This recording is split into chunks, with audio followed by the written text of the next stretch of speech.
Pengumuman Kementerian Pengajian Tinggi KPT semalam berkaitan aktiviti pengajaran dan pembelajaran PDP di semua kampus institusi pengajian tinggi dilaksana secara dalam talian sehingga 31 Disember depan nyata mengundang reaksi pelbagai pihak. Yang pasti ada yang menerima pengumuman itu secara positif, tidak kurang secara sinikal, baik dalam kalangan pelajar sendiri mahupun tenaga pengajar. Pengenalan kumpulan ditubuhkan pada 28 Ogos 2020 diselia oleh Puan Shaliza Sabiai, terdiri daripada pensyarah Fakulti Perakaunan UiTM Cawangan Kelantan iaitu Pensyarah Kanan Perakaunan Pengurusan Wan Nur Asmuni Wan Fauzi sebagai Ketua, Pensyarah Percukaian Siti Jaslin Hassan sebagai Setiausaha, Pensyarah Kanan Perakaunan Kewangan Muhaniza Zainal Arifin sebagai Bendahari, Pensyarah Kanan Perakaunan Pengurusan Wan Nur Aswaniati Wan Ahmad, Pensyarah Kanan Pengurusan Kewangan Junaidah Hanim Ahmad, Pensyarah Kanan Percukaian Nur Fazilah Haini Muhammad Hanafi.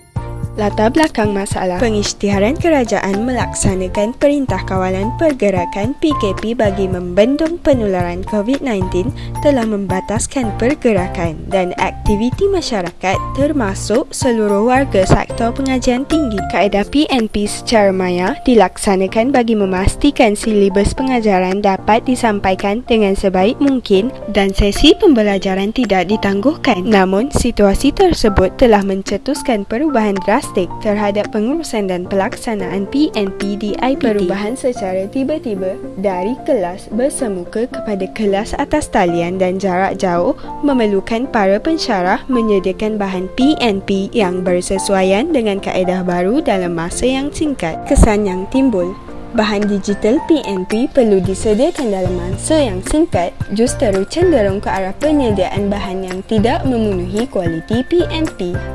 Objektif projek, meja bantuan dalam talian menggunakan satu platform rangkaian komputer dan berfungsi sebagai pusat sehenti cadangan kreatif dan inovatif serta pelaksanaannya.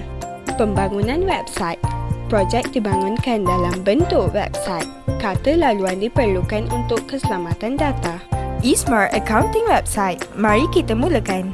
Untuk log masuk ke akaun, masukkan nama dan kata laluan anda. Daftar akaun, pengguna baharu dikehendaki mendaftar akaun terlebih dahulu. Profil utama, pengguna boleh melihat profil mereka di sini dan memilih fungsi yang disediakan. Untuk kesimpulan, signifikan projek kepada jabatan. Pusat sehenti ODL, penjimatan masa dan ruang, cepat dan mudah, penjimatan kos, bahan pengajaran lebih teratur dan fleksibel. Assalamualaikum. Saya telah di-approach berkenaan dengan eSmart Accounting. Well, honestly to me, it is satu tools bagi kaedah PNP yang telah dibangunkan oleh sekumpulan pensyarah di UiTM Macang Kelantan ni. Ianya sangat bagus membantu para pensyarah yang mengajar subjek yang terkait bagi sebagai satu platform, one stop center. Segala rujukan di situ, segala proses di situ, segala apa-apa sahaja material yang related dengan subjek yang boleh ajar tu ada dekat situ. Sangat berguna. Dia bukan macam sekadar satu pendrive yang mana individual, kepunyaan individual, tapi ianya satu tempat simpanan dan dia memudahkan. Dia maksudnya kita tak perlu gapai island untuk soalan ni, pergi ke library untuk past years, pergi ke kita punya RP punya sumbangan di AIMS untuk lesson plan ataupun ada CDL yang lain. Tapi ini satu stop center yang menggabungkan semua keperluan kita untuk mengajar. So bagi saya, kita semua pensyarah-pensyarah di Cawangan, di mana-mana lah selagi kita di bawah bumbung UiTM ni, patut melestarikan. Because ianya satu keperluan dan satu pertolongan actually kepada kita. So saya really support projek ni, insyaAllah. Terima kasihlah UiTM Macang.